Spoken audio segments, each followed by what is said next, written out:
Welcome to 2020 Philosophers, a series devoted to the renewal of French-speaking philosophy. Today, I'm very pleased to introduce a young philosopher, Nadia Yala Kisukidi. She's Associate Professor in Philosophy at the University of Paris 8 and Adjunct Director of the Research Center Les logiques contemporaines de la Philosophie. She was Vice President of the Collège International de Philosophie. She contributed to the creation of a global South research network between Haiti, France, and Colombia. And she's now co-curator of the Yango II Biennale of Kinshasa in the Democratic Republic of the Congo. Yala is specialized in French and Africana philosophy. She has published books on Bergson and on post-colonial studies. Now, Yala will talk about political grandmotherhoods. After her lecture, you can ask her questions by writing in the Q&A at the bottom of your screen. So, Yala, welcome to La Maison Française. Thank you very much for this presentation, and thank you very much for this marvelous invitation. I'm very happy to be here and very happy to share this lecture with you. So this lecture will be, it's a new text and it is linked to my work on the on DRC and on the art contemporary world in Kinshasa. And it's more like a kind of a essay mixing several types of writings than just a very big, strong and systematic essay of philosophy. So I hope you will enjoy it, and I'm of course open to all your questions. So the title of this essay is called Political Grandmotherhoods. In Black post-colonial and decolonial writings, the forms of coloniality, the colonial violence and destruction that rain down on individual lives and on communities bear witness to broken lines of descent. Loss of names, loss of genealogy, loss of memory, loss of land. The ruptures in the lines of descent give tension to a male triangulation, sons claiming missing fathers and wishing for the death of substitute fathers. The framework of paternal transfer dominates the understanding of these iterations of violence. In what follows, I would nevertheless like to explore what, based on other figures, feminine ones this time, we can say about coloniality and the dismissal of memory. Notably, the figure of the grandmother. The traces of the relational space that is forged around grandmothers in contemporary literature and social sciences are sometimes difficult to gather together. These characters don't leave their mark. An old woman can no longer breastfeed. She is no longer captive to men's desires. Grandmotherhood is sketched with the negative connotation of pared down motherhood, where the body, now infertile, is no longer even biological. The grandmother is never at the heart of the narrative thread. She tells of things, but she is not the subject of the story. How can we figure the grandmother as a central political character? Can we, starting from this social character and despite the collapse of colonialism, think of possible narrative and memory continuities? Beyond melancholy and gaps, missing or exiled fathers, sons lost and vengeful gazes. Can grandmotherhood be included in radical political imaginaries that feed on narratives in which fathers, whether they are defeated or victorious, no longer have the leading role? To follow on, I will navigate between texts and accounts of African and diaspora and Africana, philosophical traditions from feminist literature, but perhaps yet more markedly, I will rewrite a Congolese story of exile, that which my family experienced. First, I would like to start with a very short reflection that we can find in the thought of the philosopher Valentin Mudimbe, that interweaves the idea of defeated fatherhoods, the figure of the grandmother, and the memory ruptures linked to colonization. In the 20th century, African and Caribbean literature, the grandmother is the depository and matrix of the memory of the family, the social group, and the community. I'm quoting Mudimbe in The Idea of Africa. An opposition figure to the power of the father, and better still to that of false fathers. The grandmother bears full memory that is continuous and without gaps. She reinstitutes in a loving and non-authoritarian way family and community memory right there where the false father embodies a figure of loss. In Mudimbe's thought, the father figure, with his silence and smell, relates to the structuring of the colonial order on the African continent. This order rests on the erasure of lines of descent. It has replaced the old order with the reign of false fathers, abusive fathers, I'm quoting Mudimbe, those who imposed new memory, new systems of belief and kinship, a new territorial grid arrangement, and the importation of new modes of production. The specification of the colonial structure for Mudimbe is based on the framework of double fatherhood, or rather on a transfer of fatherhood. On the one hand, fatherhood that is not necessarily biological, but which is legitimate and ensures community continuity. The paternal autobiography becomes history, words, memories, embodying the law of what must be passed down and the sign of the future. When I do this gesture, it means that I am quoting. So, on the other hand, legal, juridical fatherhood, which is abusively constructed against the first kind in the context of a violent partitioning. I'm thinking about what happened in Berlin in 1885 and conquest. African and Black fathers were defeated by those declaring to be new fathers, imposing new memory and narrative threads, white and European fathers. The relational and symbolic space that goes high wire is in the colonial world that around which the relation between father and son is tied. Who is really my father? Sons ask, contesting the authority of their legal, juridical fathers. Their legitimate fathers who hand down traditions have been killed, their memory of another world with them. The son inherits the irreparable loss, sinking into the torpor of impossible mourning. How can we restore the narrative and memory threads that have been lost? The opposition to the reign of false fathers claims a new system of words that will reweave ties in spite of oblivion or dispersion.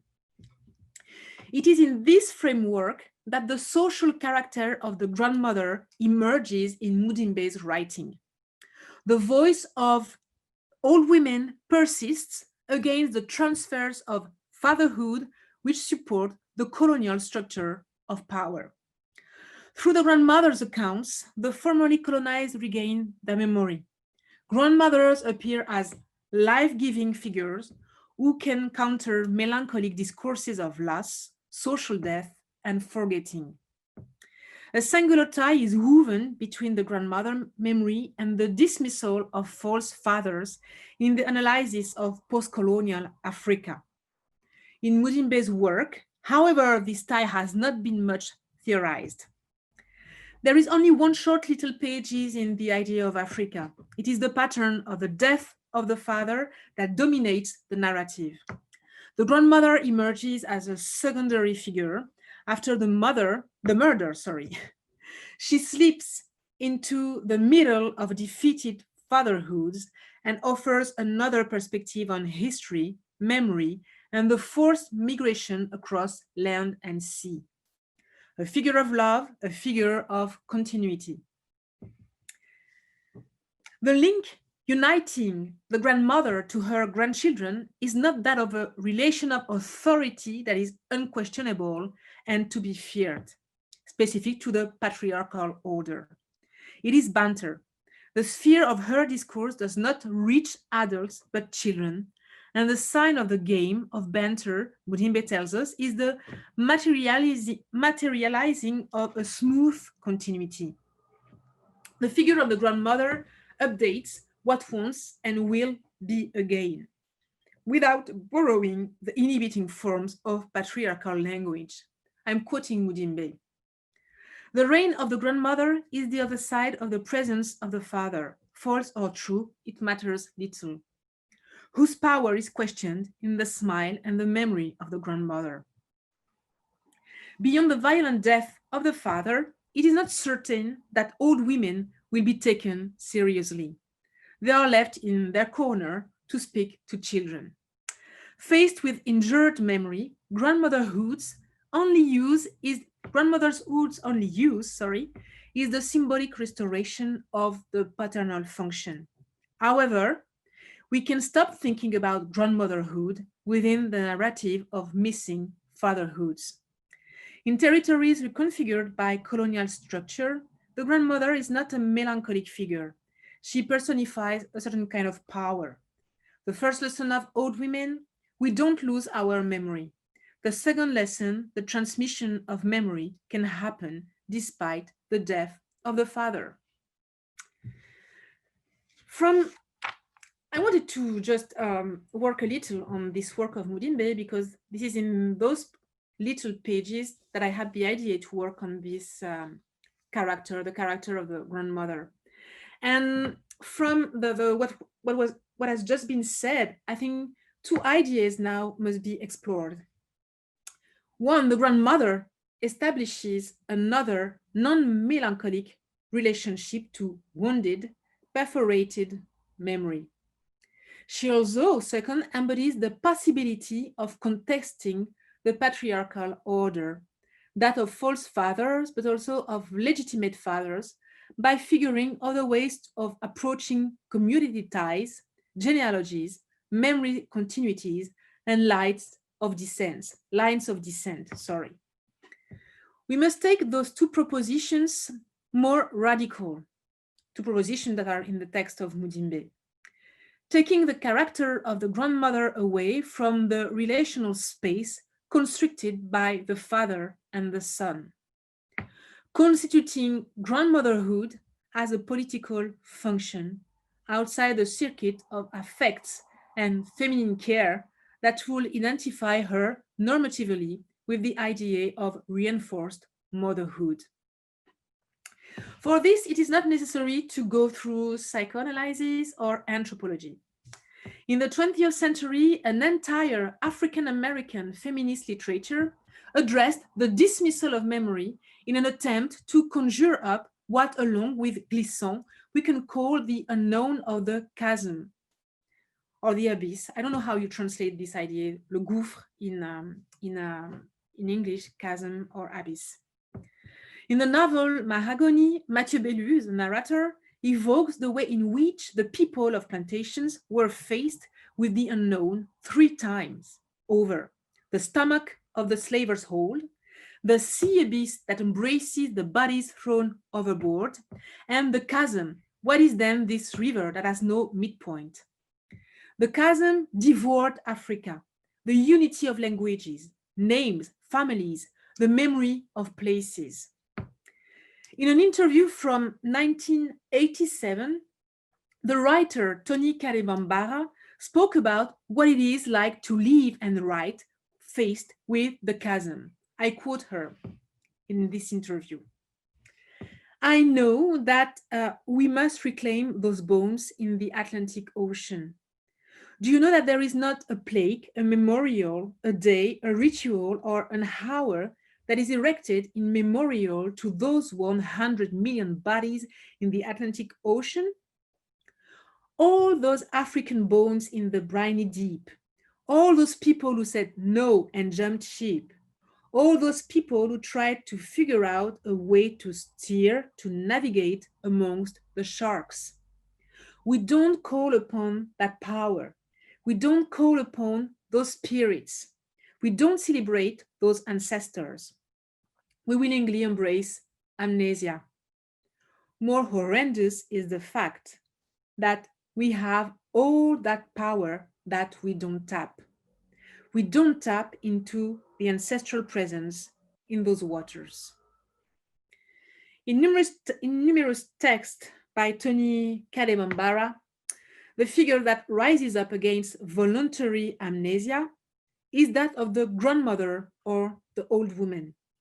She sustains the community tie not by reactivating lines of racial distinction, but by summoning spiritual forces, the other power, secret forces, the forces of the earth, the dormant forces in the depths of waters, hybrid dynamics wherein the living mix with bones, corpses, ghosts, goddesses from African shores. This power is not that of Caesar, not that of heads of families. It dismisses patriarchs and gives a voice to those who are no longer alive. Spirituality is only this, prolonging life despite death. The Atlantic is not an ocean. It's both at once a cemetery and the site of a revolt. Grandmothers and all enchantress women crisscross the short stories from the collection Gorilla My Love, initiating into tradition, listening to nature, decoding the signs, making little objects that pervert the law of bodies. Grandmothers reactivate the memory of hidden traditions, those that take place far from the inquisitive gaze of men. They consolidate the community against the normative languages of the majority by summoning ancient knowledges. For Bambara, the role of Black women writers consists in deploying political and aesthetic resources, expressing a certain non-reactionary understanding of the community. The Black community, if it exists and if it must exist in the American lands, cannot exclusively summon race in a policing way, that of the reverse stigma as a gathering force. What gives birth to it are the hidden traditions, capable of bringing the dead to life, capable of overcoming loss, the body sunken in the darkness of the hole, the abyss of the ocean. In the experience of the chasm, grandmotherhood ensures memory continuities, not those that endeavor to look for an impossible reference to the original homeland, the birthplace, but those that politically assert themselves against the drowning, the murderous sinking of bodies, and the oblivion in the depth of the seas. Political defeat is total not when the power and attributes of authority, commanding and punishing, are lost, but when an entire community disintegrates and consents to forget its disappeared once. It no longer brings forth and tells stories, contesting voluntary amnesia and melancholy, which involves being paralyzed by the feeling of defeat and mourning. Such is the political meaning of the grandmaternal function. It is constituted independently from the figure of the father and sometimes, if necessary, against their authoritarian tendencies. So what can we do now with those two ideas coming from Modimbe, Tony Kadebambara, that are completely rooted into different experiences of Blackness and also two different experiences of the land and of the territory? And this is what I want to try to explain now. 2-3 ideas: the question of the Black archives.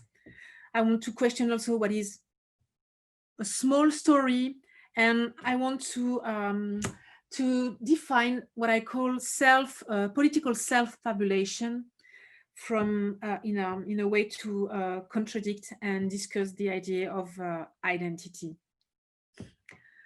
So this political figuration of grandmotherhood opens up several lines of reflection in the field of Black studies, for example, and post-colonial, decolonial writings. It allows us, first of all, to split open Black archives. The question of lines of descent and memory continuities is not raised in the same way in what we could call generically Black worlds. The experience of the chasm, as Glissant shows us, is not an experience of exile, displacement, diaspora, dispersal. In the Middle Passage, no people were able to continue as such. The unknown of the chasm has engulfed languages, names, lines of descent, and homelands. On the contrary, in the experience of the diaspora, neither names, the land, nor languages are lost. But what is lost is the possibility to live in the places which have been left. Politics of memory are conceived differently. Faced with the triple unknown, they take the form of refusal to forget the dead. Confronted with exile, memory reactivates the memories of locations and the desire to return to live where home was established. And I will think from the space of diaspora for the rest of this lecture, African diaspora in Europe. Second, a space is also opened up to think about modes of political subjectivation centered around fabulation and narratives that soften or sometimes even take apart native or identity determination. Trinte Minha marks a distinction between story and history in the Grandma's Stories chapter of Women Native Other. There is history as an accumulation of facts supporting paternal authority, that which makes it an event for the whole community, and little stories that no legitimization body validates and that are reserved for children passed down by grandmothers. Grandmothers are storytellers. They develop channels to pass down stories that are separate from history as fatherly lessons and inscribe those who listen to them in a narrative network which operates their subjectivation in a non-authoritarian mode, neither education nor training, but joyful listening. When the collection of small stories that shape subjectivity supply the figurative imaginary thread of a material claim, it turns into a political force. The passing down of little accounts contributes to the formation of political subjectivities that are not always constructed through the realization of multiple polis, race, gender, class, summons, which produce them socially. In this way, in the post-colonial situations that defeats from big history the death of the patriarchs at the hands of colonial violence, did not prevent the continuous transmission of small, non-written stories through the intervention of old women. There are irremediable losses. The recording of oral history in the archives written by colonialists is a violent seizure of memory and accompanies the enforcement of new social codes, new languages, new fatherhoods for colonized society. But we are rarely interested in what old women tell us. Despite the irreparable loss, fatherhoods were well and truly defeated. They maintain the passing down of little stories, enabling the proliferation of political self-fabulation. In fabulation, the relation to truthfulness and reality loosens. That which seems to relate to what has been experienced often rubs shoulders with the imaginary. The stage of fabulation is not a legal, punitive one, wherein the subject, summoned to narrate himself, must respond to a social injunction that leads to his indictment. When he fabulates, the I drifts. The versions that he produces of himself are made up of fragments of little stories that are reshuffled and sometimes incoherent, disqualifying any request for authentication, demanded by a community, especially when it has been abused. Are you really one of us? Are you a traitor? Prove me your authenticity.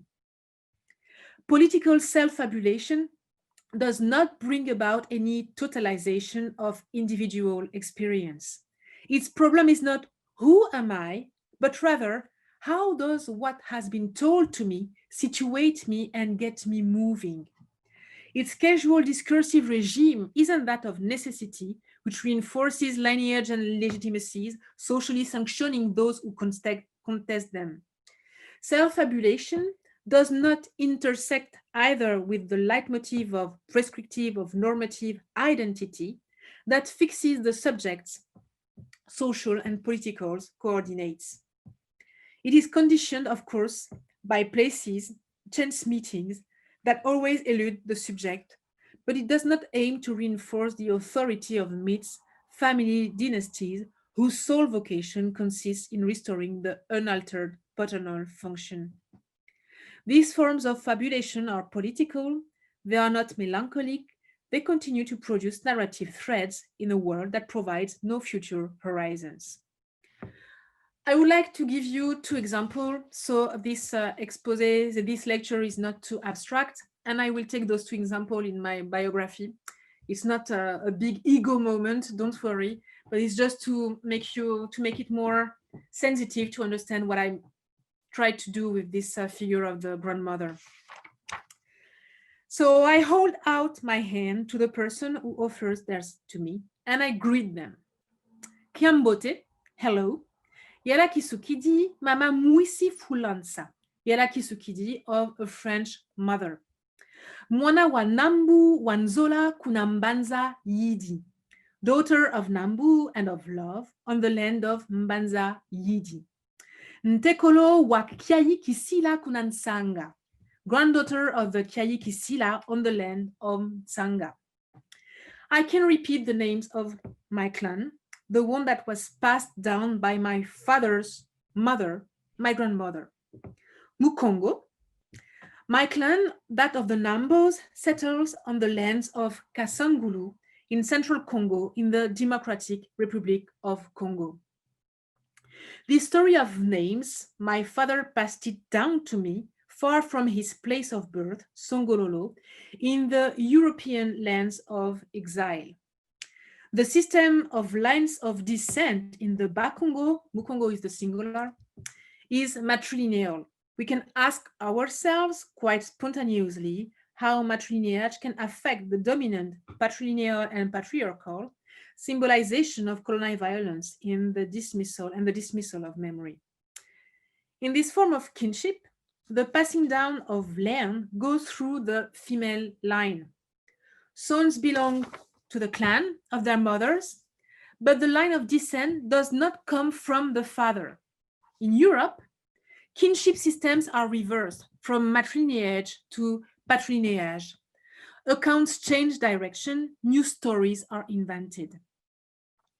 I have therefore inherited my father's name, Kizukidi, but this name was given by my grandmother to my father, ensuring him a precise position in the family genealogy. My name itself is a collection of small stories. They possess a real physical location, the lands of the maternal clan, Banzayidi, but they sustain an entire self-fabulation. We have to be able to imagine it. It is not my father, but my grandmother who named me. First fabulation, self-fabulation. Fathers in exile sometimes pass down their mother's stories and tell them to their sons and daughters. What I was told, a Mukongo child is tied to three lands, the mainland, that of their clan, that is to say their mothers. They can nevertheless choose their father's land or that of the fathers of the fathers. They would have to wait for, I would have to wait for the fall of the Mobutu dictatorship, the two Congo wars, for my first journey to the family lands to no longer be postponed. My father is Mukongo, my mother is European. Among all those lands, which one is mine?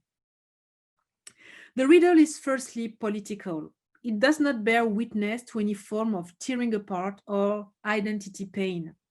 It is solved by reinforcing the infinite power of fabulation and little stories. The European lands of my maternal clan, where I was born, are not welcoming lands. We therefore had to adapt the stories of our lines of descent to tell new little stories, adapting them more or less to reality, to offer me a space to live. A child born from a Mukongo father and a mother from elsewhere, Europe, for example, is not an outsider in their father's line. They will find refuge in the land of the father's maternal clan. We have to be able to imagine it. My father is a symbolic mother. He gave me a land and relocated me in a matrilineal line of descent, my grandmother's line.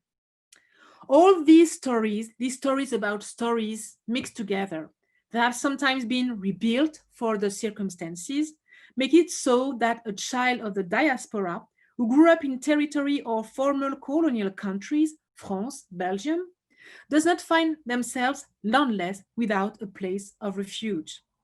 To protect their offsprings, fatherhoods are sometimes reversed, I would say queer in a way, reestablishing narrative chains between mothers, their mothers' mothers, and their granddaughters. I have never sought to consolidate these little stories by delving into the mass of documents gathered together by anthropologists. These multiple reinventions of tradition mingled with the folk tale that my father used to tell me, and which he got from his mother, Mvuzi and Mayengi, Mansiesie ye Mango. What matters to me is the way in which they nourish a whole political self-fabulation. The inversion of the paternal function, the father becomes a symbolic mother, is creative. It offers granddaughters who were born in lands of exile the possibility of imagining that places of refuge exist. Second, political self-fabulation. And I will conclude with this second fabulation.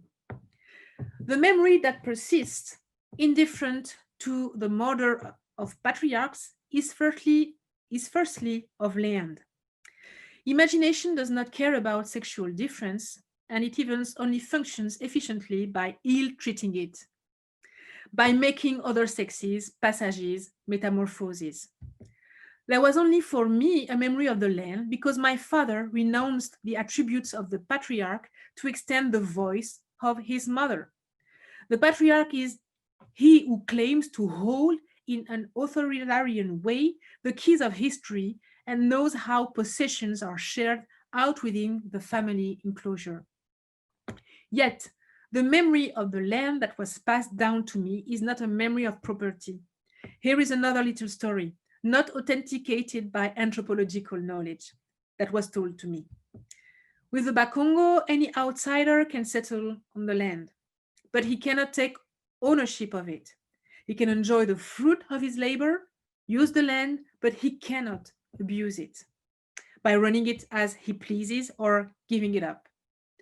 The Bakongo themselves cannot, in customary law, pass on their land, but on their lands, nobody can displace them. We have to be able to imagine it. Land is not a property. It is an open memory, a welcoming place, a space wherein family and community tie is reconstituted and reinforced, yet without transforming the newcomer, the outsider, into a figure of hostility. It's a fabulation. Beyond the universe of the Bakongo and the little stories that were passed down to me, grandmothers and old women in the political imaginary could embody this, an earthly relation to memory, or rather an identification of memory with land, which is not race, nor patrimony, nor rooting instinct, but the growth of life and welcoming, where the free and fertile relationship to land is divorced from the pleasures procured from accumulation and appropriation. In the well-known book of Silvia Federici, Caliban and the Witch, Silvia Federici shows how old women embodied, even in Europe, a very specific earthly understanding of memory. The transition from feudalism to capitalism that she's studying in this book is marked by the privatization of resources and notably of land. The enclosure movement from the end of the 16th century to the 17th century in England got rid of common land, the right for the inhabitants of a rural community to share the use of goods on non-appropriated spaces.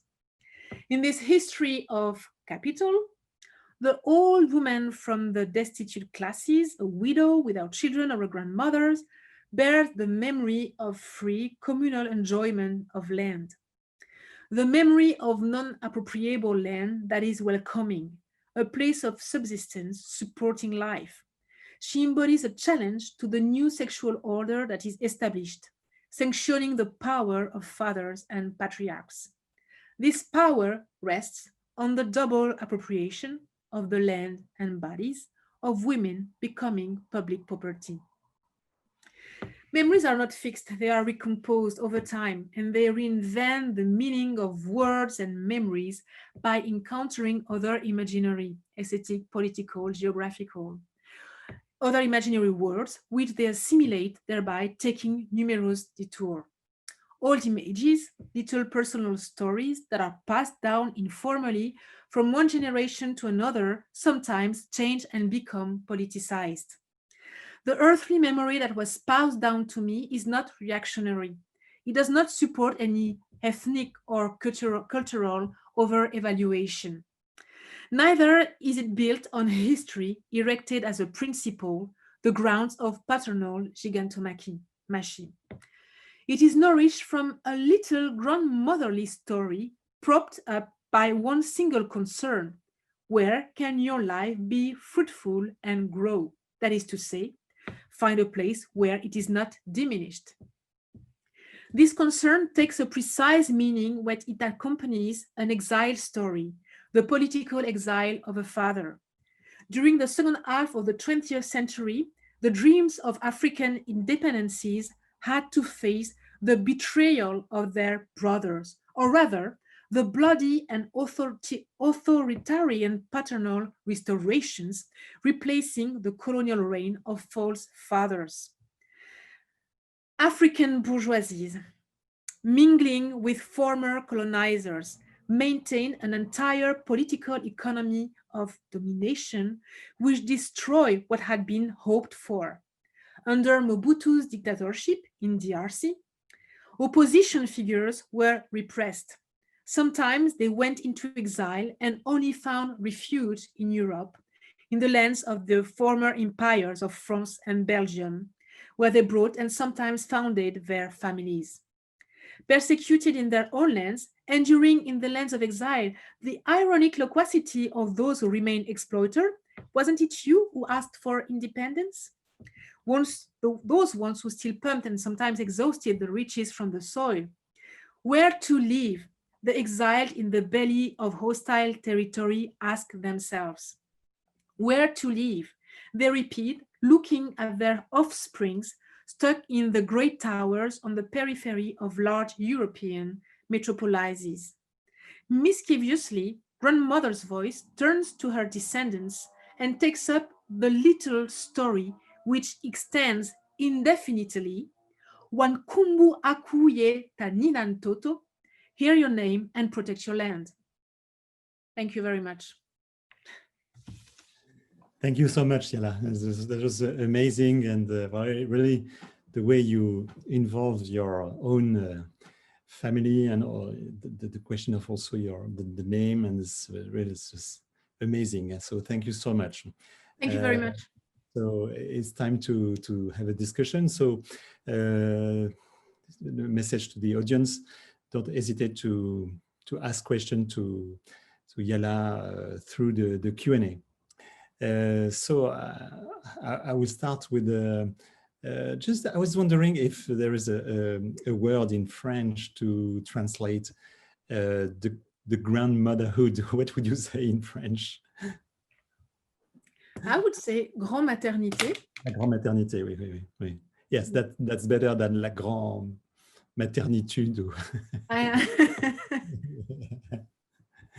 So yes, this is fascinating, the way you made a shift from the paternal figures to the maternal figures. This step aside, very inventive, and also this notion of queer fatherhood. I didn't tell that to my father. Okay. He doesn't know the text. Okay. No, I think it's relevant to say it like that. Yeah. Mm. So let me say something for the discussion. Well, it's suddenly, I had many doubts about, this reframing of kinship, and of course coming from different cultures. So this shift from paternal figures to maternal ones, don't you think that you take the risk of, in spite of this very inventive shift, of remaining in what Deleuze and Guattari called familialism? I mean, the symbolic order of kinship, even if you, of course, you reorganize the places, the roles of the family members, you certainly go beyond patriarchy. But, well, we could say that you keep the system.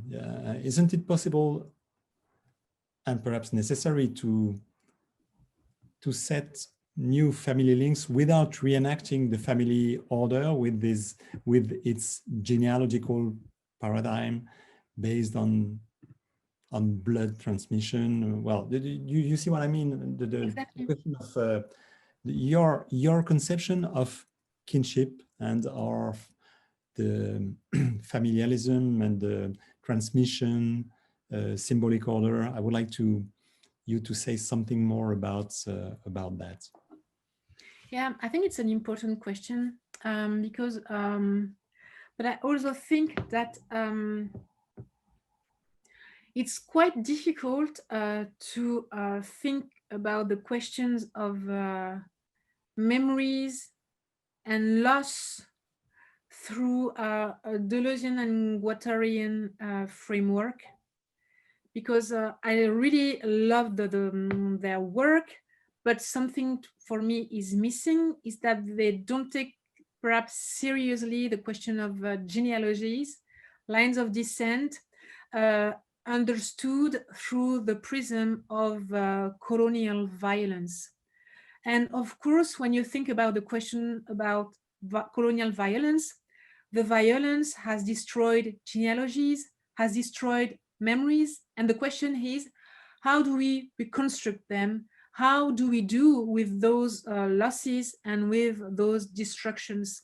And I think that it is difficult for me to reuse the Guattarian and Deleuzian framework or philosophy, just because they don't help me to think about those violence, colonial destructions. And the other thing is that I'm completely aware of the fact that the question of the, as you said, you had an expression when you say, I keep the system. I think this is what you said. But the thing is, there are, in the patriarchal order, or in this very traditional conception of family, some persons have no symbolic weight. And I think that the grandmother has no symbolic weight. And what was interesting for me is to be able to understand what kind of weight can have the grandmothers.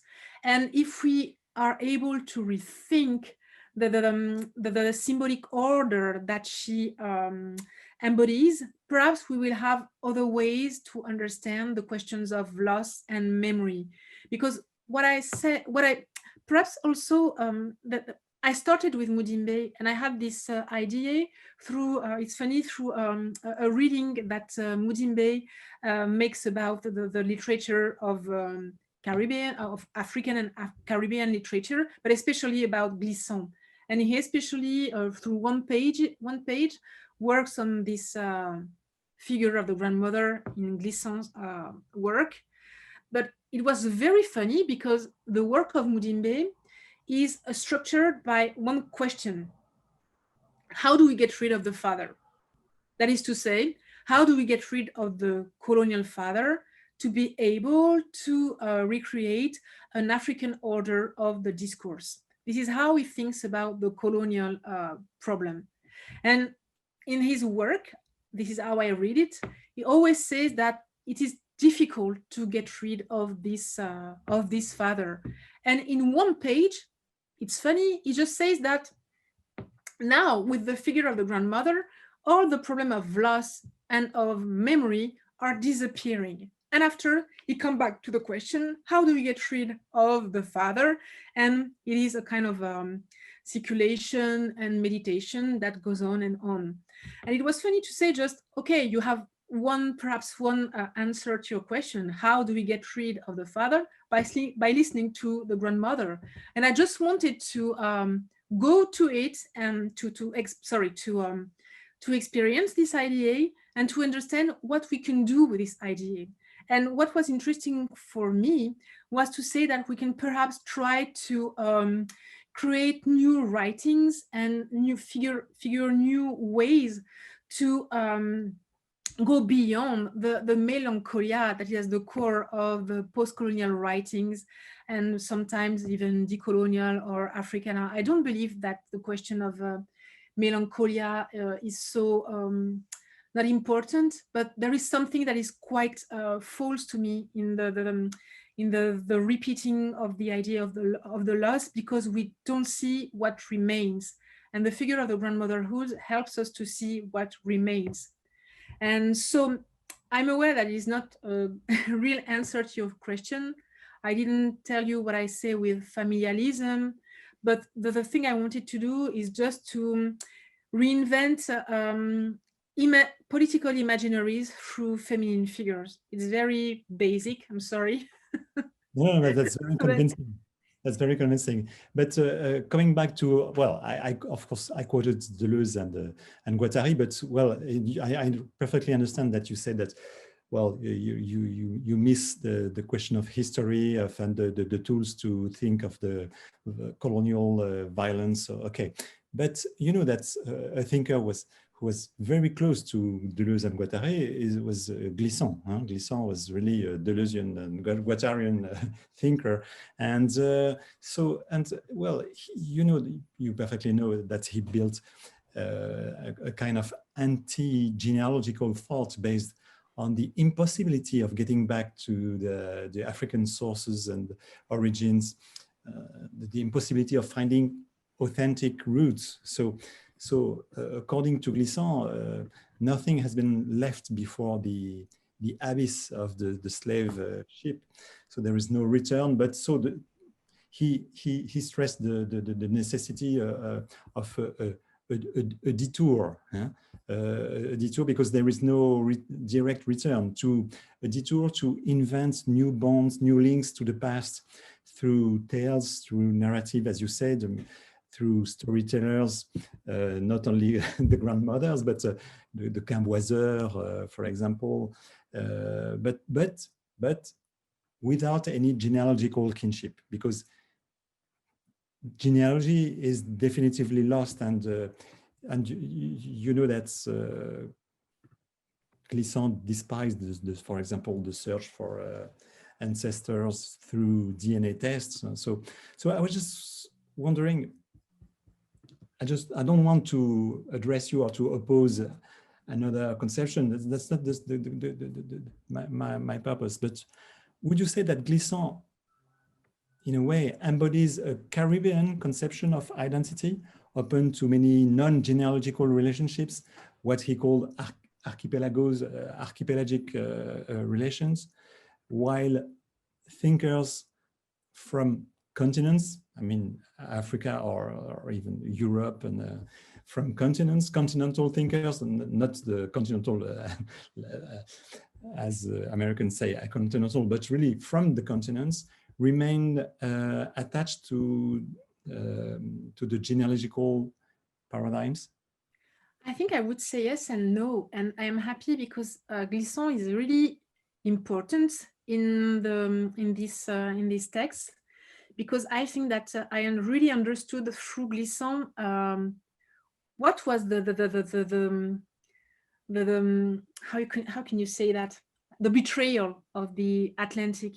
Mm-hmm. And and this is what I call, I used to think in a kind of a matrix where yes, let's use this term. I don't use this term in French, but it doesn't matter. Where there was a kind of a unique blackness and uniting all the black worlds. We can think, of course, about the unity of blackness, why not? But I think that Glissant is really important to show us that it is problematic. And the question of the memory, of the genealogy, just divide the several and the plural history of blackness. He wouldn't use this term to talk about Caribbean, of course, but I reuse it in my framework.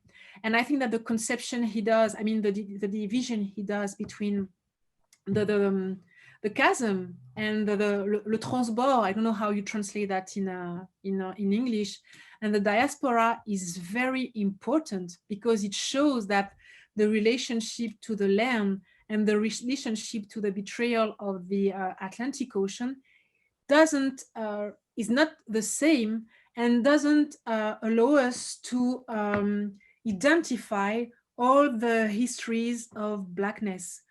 And it was interesting because through Glissant, and it's really funny and to think about that, but this is through Glissant that it was easier for me to understand the diasporic condition, and the diasporic condition from an African people in Europe, for example, and to come back to the idea of Africa.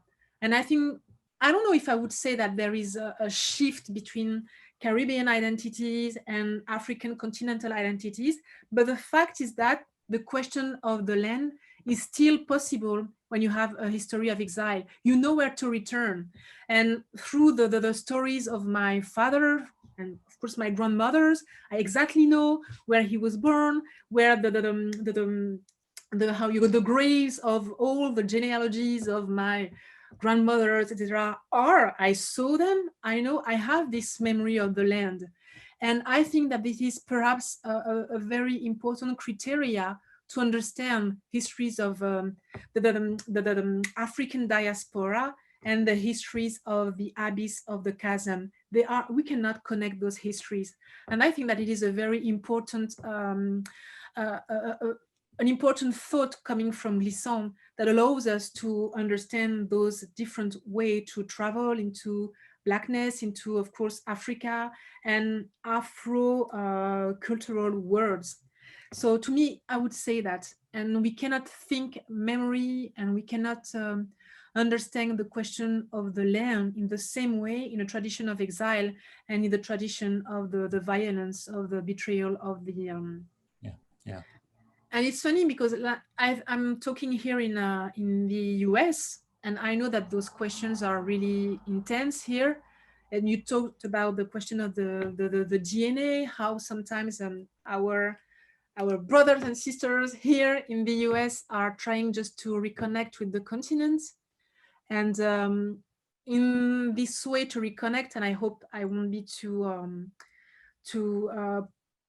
too hard, but in this way to reconnect, it just re-show that everything has been lost and the possibility to return has been lost. And I still have the possibility to return, not as a privilege. I'm not talking about a privilege. I'm just talking about histories of violence that are not the same and that cannot be the same. There is a kind of absolute in the experience of the transbord, of the betrayal of the Atlantic Ocean. I think I'm quoting Rita Segato when I use this expression.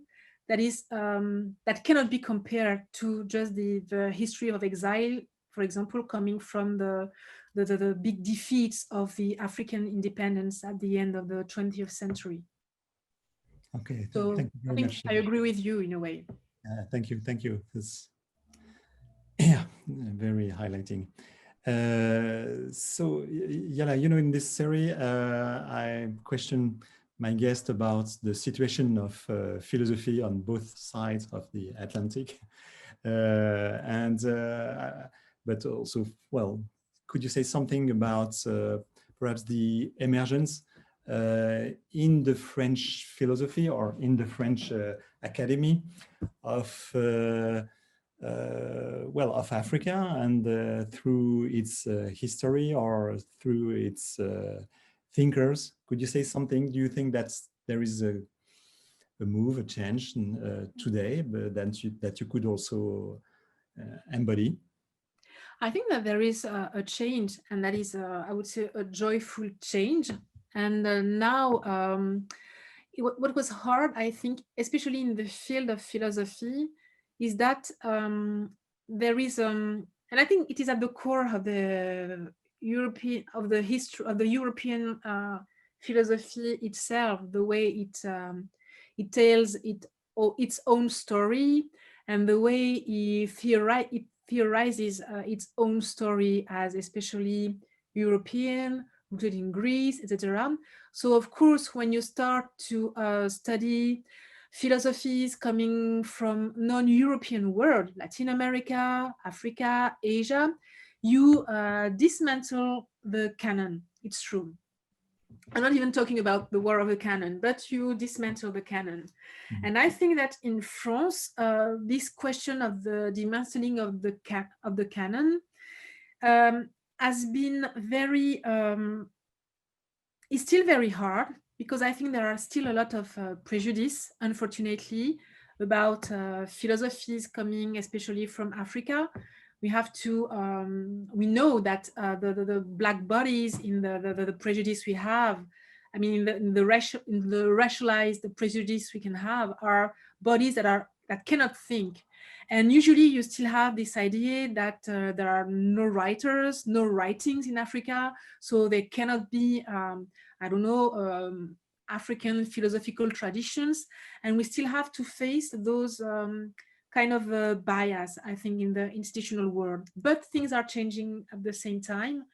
And now what is beautiful, I think, is that it's very, it has become easier to question the canon and to open new spaces of the life of the spirit, to say it in a very Hegelian way, sorry.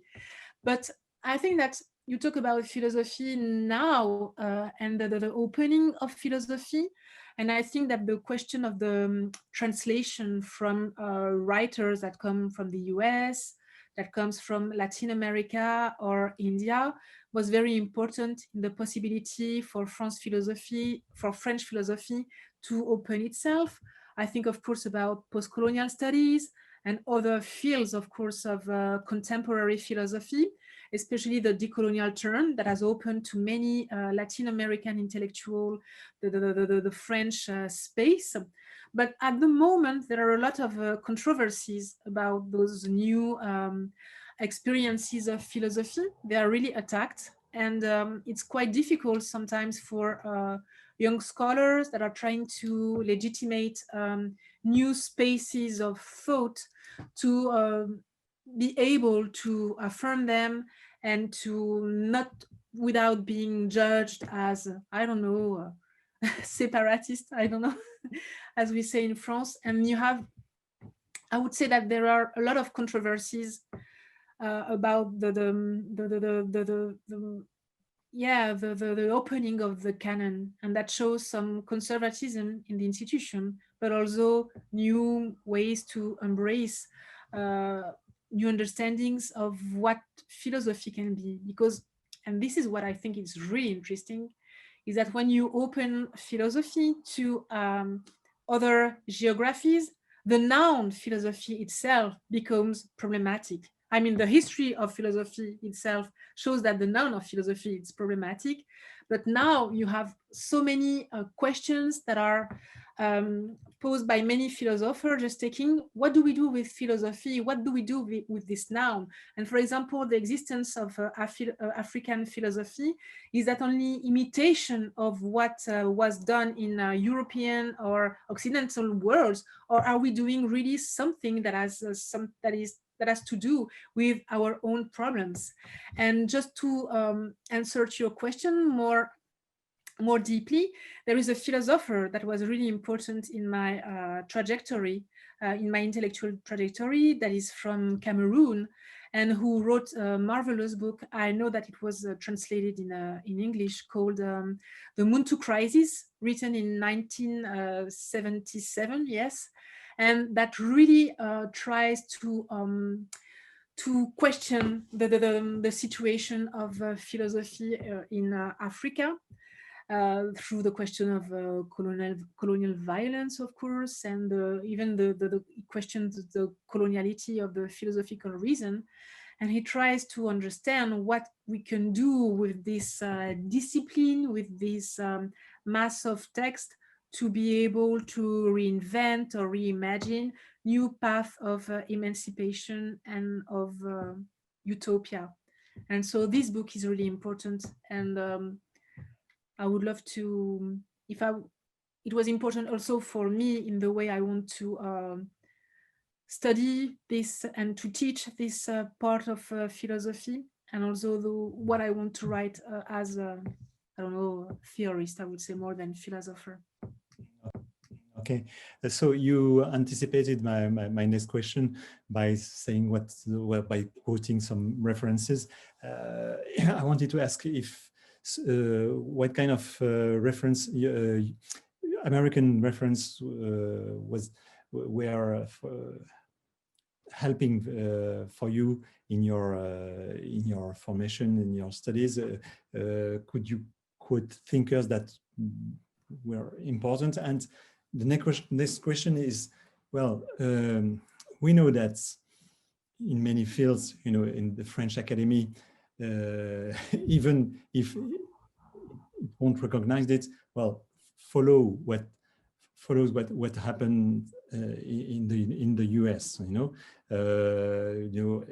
for example, the post-colonial studies, and but before gay studies, feminine studies, well, and care, and so on. So, how is it possible for French speaking? I hate saying French philosophy, you know, French speaking or Francophone philosophy, but Francophone means, of course, French too. So including French. So how is it possible to find an original way, specific or singular way in France regarding, yes, India, Africa, and Latin America, by avoiding to repeat, because we know that someone, of course not you, but someone in France, you know, just are like parrots, you know, and they just repeat what was done in the United States 15 years before. So how is it possible? That strikes me, you know, the difficulty of finding an original way for European thinkers to be connected with, to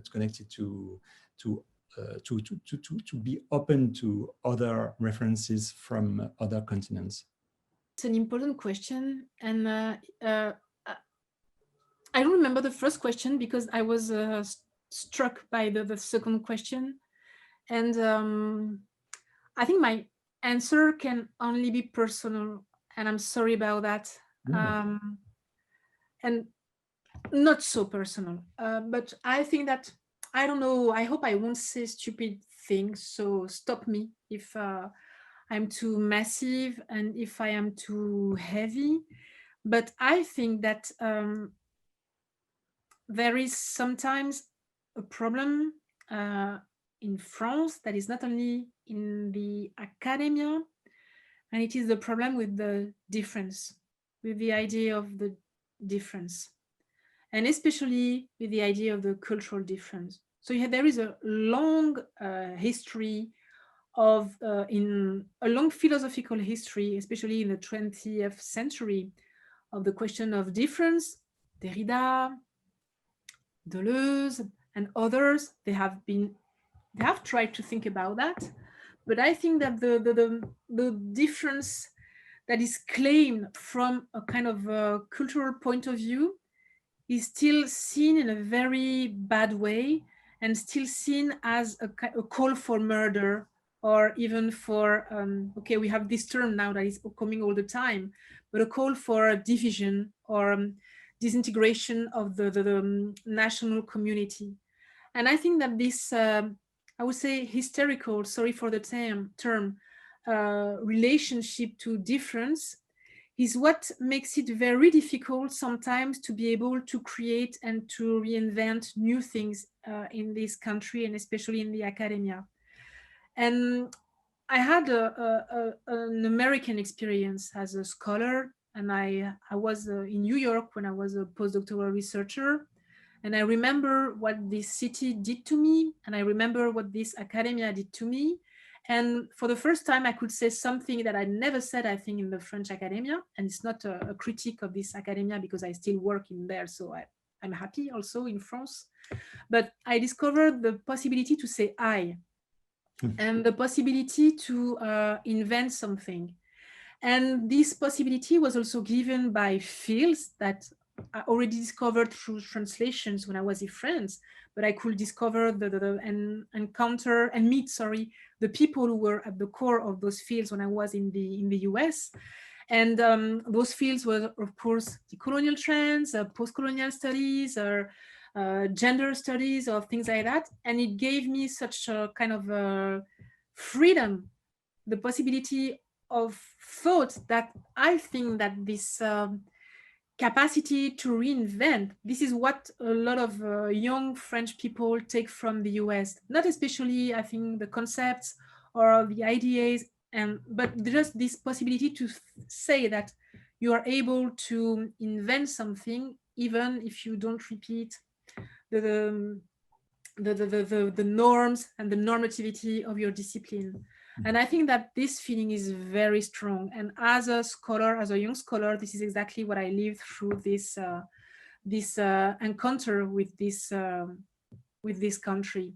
So it's not a real answer to your question, but I think that this creativity of the academia, the possibilities that have sometimes their failures and that are sometimes their real successes, I would say, are really attractive. I mean, for the French spaces.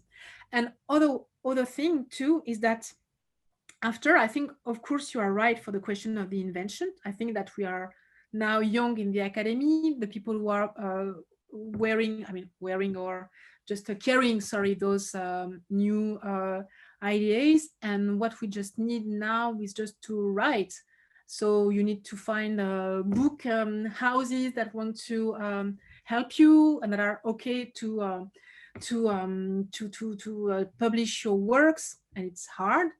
Or you have to find also, and it's very hard. And I want to say that perhaps you won't agree with me, François, but I think this would be a very interesting debate to have.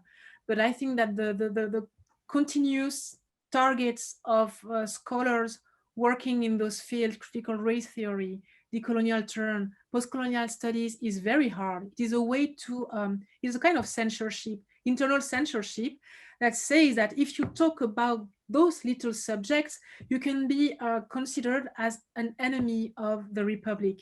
And it's very hard sometimes just to be able to create, to invent. And I'm just talking about beauty, the beauty of the spiritual life. And it's very hard to create in this kind of context that is very toxic intellectually. And I think this would be my constat at the moment. Okay, very interesting. I don't know if perhaps you think it's you wouldn't have the same visions of it. I don't know, but I think I can understand what you mean. But my concern is the fact that by fighting, this unifying conception of republic and universalism and blah blah blah.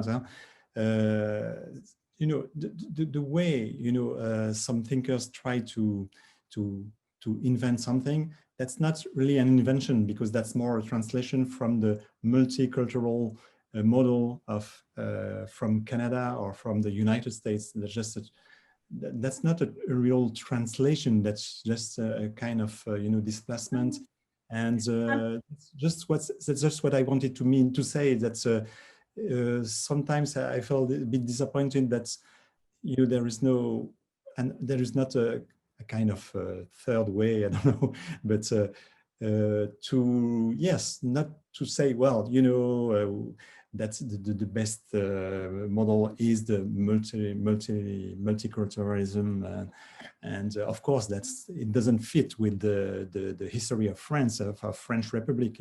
So, but yes, that's you know what I mean. And yeah, but I really think that there are new ways that are coming now. Just I'm finishing my book, for example, and I hope that when you will read it, I will send it to you. We say, oh, it's okay. It's not just a translation from the other side. But what's your topic and your title? The title. Black Fires. Okay. And it's and for example, I mean the reading of, I read Glissant as he's a writer, he's a poet, but he's also a philosopher. I read it as a philosopher, and I think that he writes in French. And I don't know if sometimes French people understand that Glissant writes in French, and that he's a very, I would say, a monument of the French philosophical history. And sometimes you have all this work to do because some people and some beautiful thinkers were excluded from the philosophical canon. I remember when I was teaching Glissant, Césaire, and Senghor as philosophers, and in my university, and people were just saying, these are not philosophers. And you still have this question of identifying people and categorizing them. And sometimes you don't even understand that they were already French thinkers, I don't know, Black from the Caribbean, that did their job in the French philosophy. So you first have this work, not of rediscovering, but just of saying we can think with those people, and they did marvelous thing. And after, of course, what is important is to be able, and this is what I wanted to do in this lecture through Glissant and Mudimbe, is to be able not to draw frontier or to break bridges between cultures, but to be able to relocate your thinking. And that's why, for example, the question of the land, okay, is important, but this is one of the big lessons of Glissant, but also a big lesson from Bulaga. It is what your location brings, what kind of problems are brought by your location. And I think that this line between Europe and Africa, the line I am moving in, is a kind of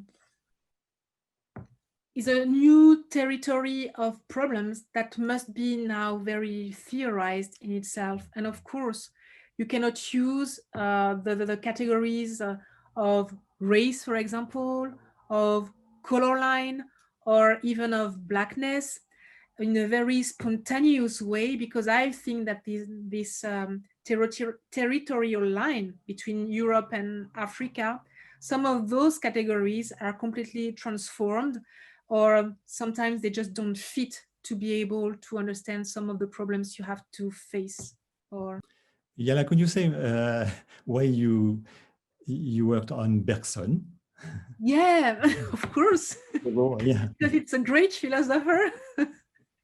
And it's funny because people think that because I work on Africana philosophy, Bergson becomes a kind of alien, but he's such a classical thinker. But I really, I was a musician, and I think that Bergson, I think, was the first philosopher who gave me the tools to understand the question of time in music. And that's why he was so important to me. And I don't know, I was really happy to see how this philosopher was so read by many non-Western thinkers, and especially in Africa or in Asia. So I have the possibility to create after a kind of intellectual families through the world in the two mondes, as would say Glissant, for example. And this is why I don't have there is not a kind of a shift or return. I still work on Bergson, I still teach this philosopher. but I like the idea of the creativity. And there is something that I really love in this philosophy. It is that it is not a philosophy centered on the subject. And when I wrote my first book on Bergson, coming from my thesis, I already had a kind of a post-colonial reading of Bergson, and the way he understands the ideas of I don't know, humanity, or critiques the kind of certain kind of colonial anthropology, to say it quickly, to put it quickly, was really interesting. And this is still an author I work on. Okay, a question from the Q&A. Do you think that the US academic product will remain ephemeral and won't make it in the canon of academic work 100 years from now? So that's kind of prophecy, you know, about the future of the academic, the US academic products. Wow, I don't know if I can.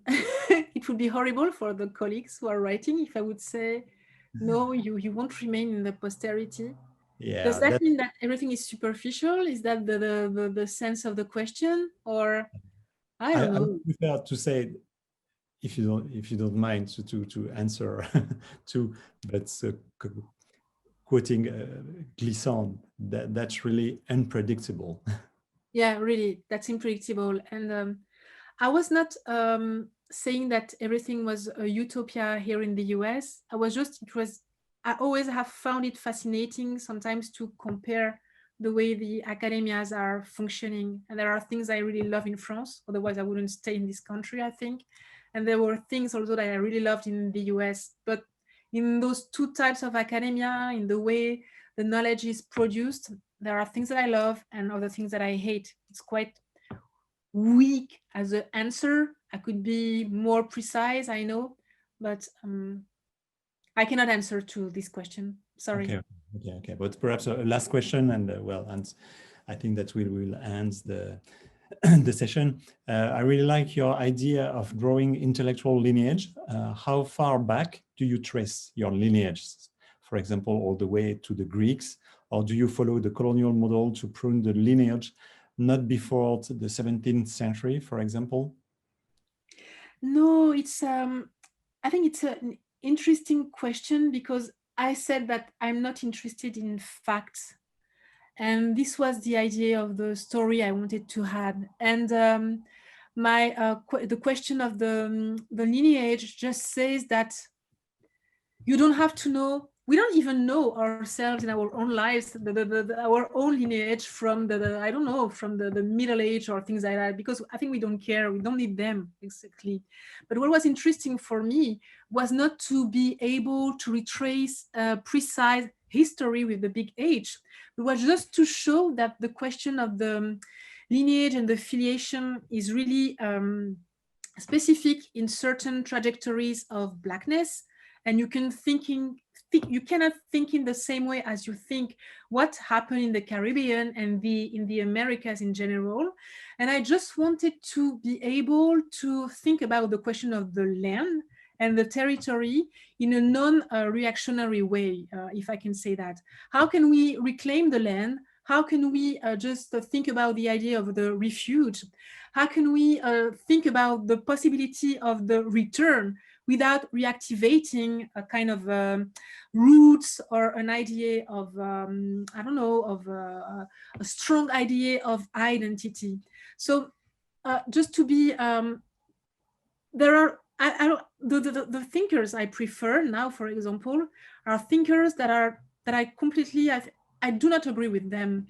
For example, when I think to Glissant, I also think to Gilroy, for example, and to his marvelous book, Black Atlantic. But the question of the land of Africa and what the presence of a living Africa means for other histories of Black immigrations is not at the core of the book. And I think I don't have the same idea of the diaspora as Gilroy. And I don't have the same idea of the land, of the territory, of the possibility just to install yourself in a specific place than Gilroy. And Okay. I don't think that returning is a conservative reclaim a conservative idea of identity. I disagree with this idea. Okay, so Yala, thank you so much for this wonderful praise of the grandmotherhood. And so I hope that we will meet in person soon in New York, because well, it was our project to gather all this new generation of thinkers at the Maison Française. So see you soon, Yala. Thank you very much.